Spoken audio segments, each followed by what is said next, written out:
Hello viewers, welcome to Suman TV. నేను జ్యోతి. ఈ రోజు మనతో పాటు ఉన్నారు డాక్టర్ చేతన్ రాజ్ గారు. నమస్తే సార్. నమస్తే మేడం. సో ఎట్లా ఉన్నారు సార్? Fine madam. సో మీరు చెప్పిన టిప్స్ కానీ, రెమెడీస్ కానీ, మీరు చెప్పే ట్రీట్మెంట్ కానీ నిజంగా చాలా డిఫరెంట్ గా ఉంటుంది. సో ఈ టాపిక్ గురించి ఆల్రెడీ డిస్కస్ చేశారు, గ్రీన్ కాఫీ గురించి. సేమ్ అలాంటిదే ఇప్పుడు ప్రెసెంట్ అయితే బాగా ట్రెండ్ అవుతుంది సార్. ఇప్పుడు ఒక famous cricketer Sarfaraz Khan 18 kgs తగ్గారు. మామూలు విషయం కాదు అసలు. సో మళ్ళీ ఒకసారి మా ప్రేక్షకుల కోసం అసలు ఈ గ్రీన్ కాఫీ అంటే ఏంటి, సో డైట్ చెయ్యాలి అని అనుకునే వాళ్ళకి ఎలా ఉపయోగపడుతుంది, ఎప్పుడెప్పుడు వాళ్ళు తీసుకోవాలి, ఎక్స్ప్లెయిన్ చేస్తారా? మోకాలు నొప్పితోటి బాధపడి ఒక పేషెంట్ మన దగ్గర వచ్చిండ్రు. ఏడికెళ్ళి అంటే బేగం బజార్ ఉంది కదా, ఆ ఏరియా నుంచి వచ్చిండ్రు.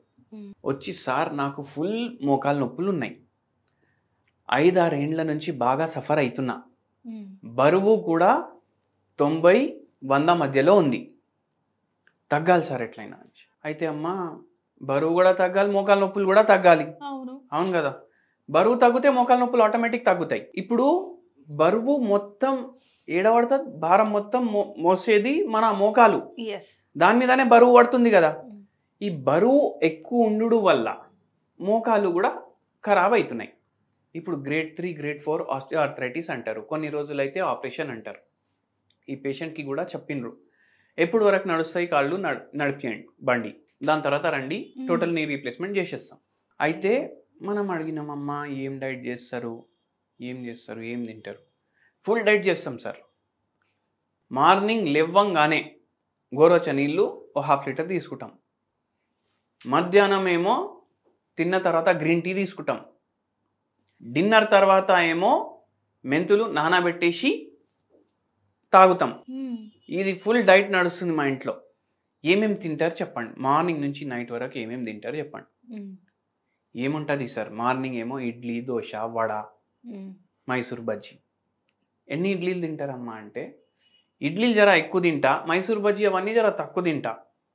ఇడ్లీలు ఏమో 5-6 ఇడ్లీలు తింటా, మైసూర్ బజ్జీ తింటే ఒక 4-5, అంటే ఇడ్లీ కన్నా తక్కువనే కదా, 4-5 తింటా.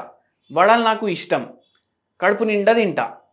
మధ్యాహ్నం ఏమో రైస్ ఉంటుంది, మటన్ ఉంటుంది, అవి ఉంటాయి, ఇవి ఉంటాయి, అన్నీ. మళ్ళీ డైట్ ఏం చేస్తున్నారమ్మా మీరు అనేసి అడిగినాం.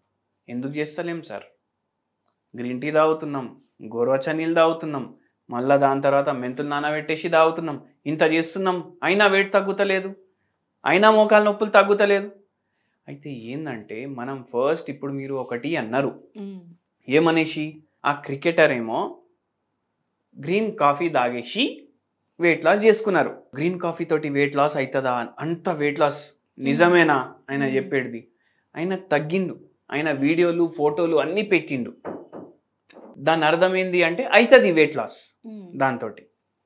కానీ ఒకటి చూడండి, కొద్దిగా మన నాలుకకి కూడా కొంచెం రెస్ట్ ఉండాలి, అవునా కదా? నాలుక అంటే ఓన్లీ మాటల కోసమే కాదు, టేస్ట్ కూడా నాలుక వల్లనే వస్తుంది. దానికి కూడా జర రెస్ట్ ఉండాలి. నాకు బజ్జీలు కావాలి, నాకు మిర్చీలు కావాలి, మళ్ళీ ఇవన్నీ అంటే వెయిట్ లాస్ అవ్వడం కష్టం. అయితే నీ పేషెంట్కి నేను చెప్పాను, జర డైట్లో చేంజెస్ చేసుకుంటారా అంటే, సార్ వారానికి ఒకసారి మైసూర్ బజ్జీ, ఒకసారి మిర్చి బజ్జీ, ఒక్కసారి బిర్యానీ, ఒక్కసారి ఏమో స్వీట్లు. నెలకి ఒక్కసారి కాదు ఇవన్నీ, వారానికి ఒకసారి. అంటే 4 రోజులు వారంలో డైట్ చేయలేనట్టే కదా, అంతే కదా? అవునా కదా? అరే అమ్మ అట్లా కుదరదమ్మా, నేను చెప్పేటట్టు మీరు చేయండి, మీకు అవుతుంది వెయిట్ లాస్ అనేసి చెప్పినాము. సరే సార్ మీరు చెప్పండి, మేము ట్రై చేస్తామన్నారు. నైట్ పడుకునే ముందు ఏ టైం పడుకుంటారు అనేసి అడిగినాం. 10:30, 11:30 అట్లా అవుతుంది. ఎందుకమ్మా ఇంత లేట్ అంటే, మా బాబు అమెరికాలో ఉంటాడు, మా ఒక కూతురు అమెరికాలో ఉంటుంది, ఇంకో కూతురు బెంగళూరులో ఉంటుంది, అందరితోటి మాట్లాడేసరికి నాకు టైం అవుతుంది. మళ్ళీ మార్నింగ్ ఎప్పుడు లేస్తారంటే, మార్నింగ్ ఏమో నేను 4:30-5 o'clockకి లేస్తా.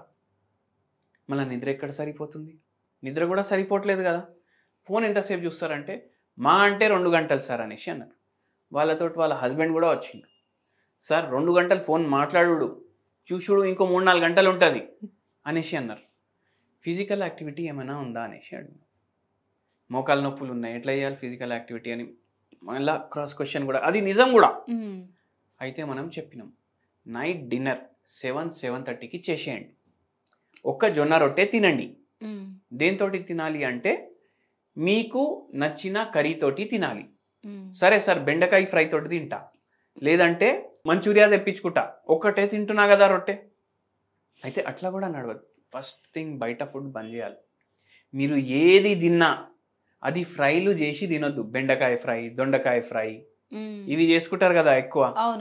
మళ్ళీ క్యాబేజ్ ఫ్రై, ఫ్రై కర్రీ ఒకటి ఉంటది, ఒకటి పులుసు కర్రీ ఉంటది. మీల్స్ తింటే ఆ పులుసు కర్రీ ఉంటది కదా, అట్లా తినాలి. మళ్ళీ ఇంకోటి ఏం గుర్తు పెట్టుకోవాలంటే దాంట్లో ఎక్కువ నూనె వేయొద్దు. పోపు పెట్టేటప్పుడు ఫుల్ నూనె పోస్తాం. గోడ పెయింట్ చేయడానికి ఎంత పెయింట్ వాడతాం అట్లా పోసుకుంటాం నూనె, అట్లా పోసుకోవద్దు. కొంచెం పోసుకోవాలి. ఏదో ప్రసాదం గుళ్ళో పోతే ప్రసాదం ఇంతే ఇస్తారు కదా, అట్లా పోసుకోండి మీరు నూనె. అట్లా పోసుకొని మీరు చేసుకోండి కర్రీ. కొద్దిగా కుక్కర్లో వండుకోండి, అయితే జర బాయిల్డ్ కర్రీ వండుకున్నట్టు ఉంటుంది, దాంతో తినాలి. మధ్యాహ్నం ఏమో రైస్ తినండి. ఎంత తినాలి అనిపిస్తే దానికి సగం తినండి. మార్నింగ్ కూడా ఎంత తినాలనిపిస్తే దానికి సగం తినండి.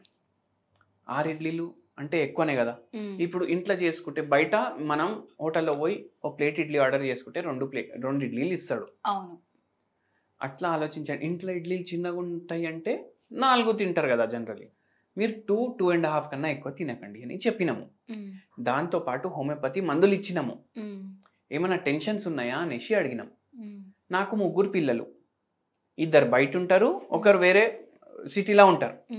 3కి పెళ్ళిళ్ళు అయిపోయినాయి. అయితే మీ బాధ్యత అయిపోయింది కదా, మళ్ళీ ఏం టెన్షన్ అంటే కానీ 3కి పిల్లలు లేవు,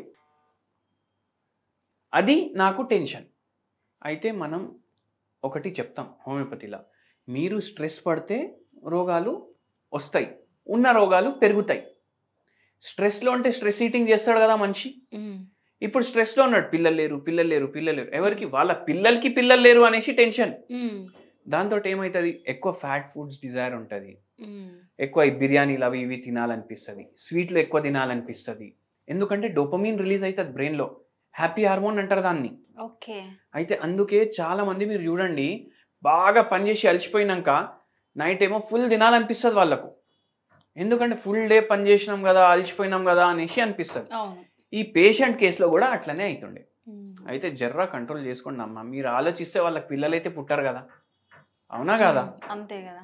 ఎందుకు పుట్టట్లేదు, దానికి ట్రీట్మెంట్, పీసీఓడి ఉందా, ఇన్ఫర్టిలిటీ ఉందా, దానికి సరైన ట్రీట్మెంట్ తీసుకుంటే వాళ్ళకి పిల్లలు పుడతారు. ఏదో నాకు అదే ఆలోచన నడుస్తుంది.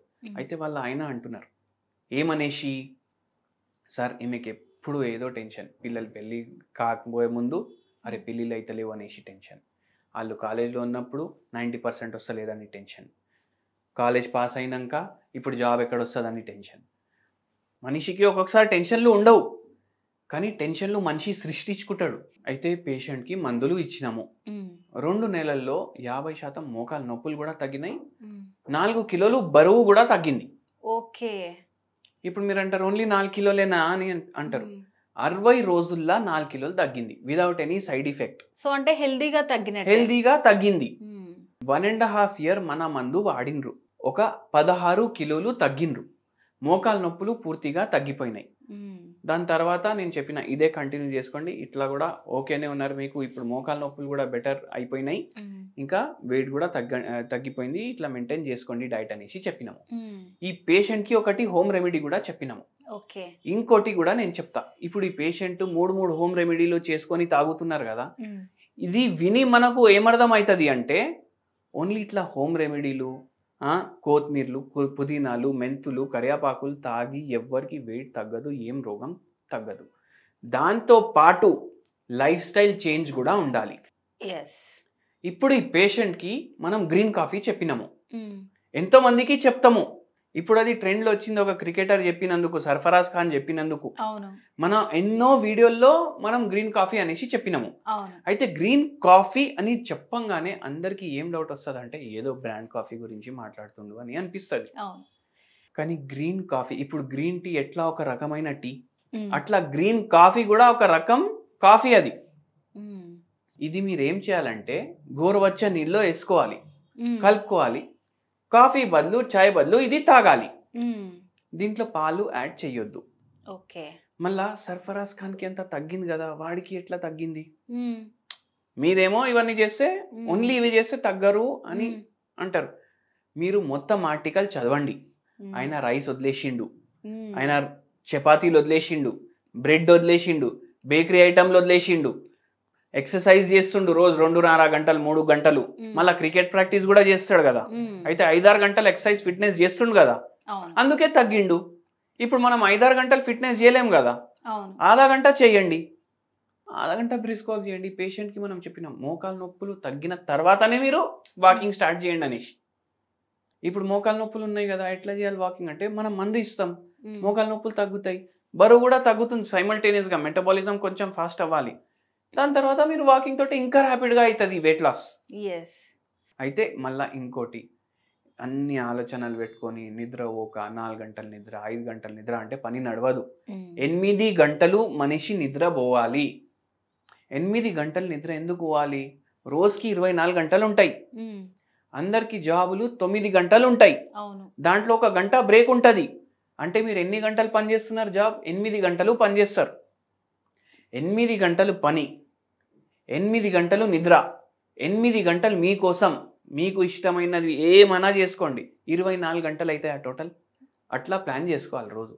ఏం రోగాలు రావు, ఉన్న రోగాలు కూడా కంట్రోల్లో ఉంటాయి. హోమియోపతి వాడితే ఆ రోగాలు కూడా తగ్గుతాయి. సో మీరు మీ మెడిసిన్స్ తో పాటు ఆమెకి కౌన్సిలింగ్ కూడా ఇచ్చారు కాబట్టి నిజంగానే అసలు మెల్లగా మెల్లగా తగ్గుకుంటూ వచ్చింది. 16 kgs తగ్గిందంటే మామూలు విషయం కాదు. సో అండ్ ఈ కాఫీ గురించి కూడా చాలా మంది నిజంగానే ఫస్ట్ ఏమనుకున్నారంటే అదొక బ్రాండ్ ఏమో కాబట్టి ఇట్లా బ్రాండ్ ని ప్రమోట్ చేస్తున్నారు అనుకున్నారు, కానీ కాదు అది.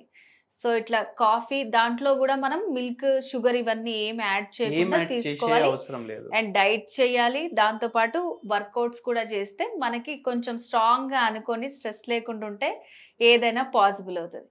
ఓకే సార్, చాలా బాగా ఎక్స్ప్లెయిన్ చేశారు. థ్యాంక్ యూ సో మచ్ అండి.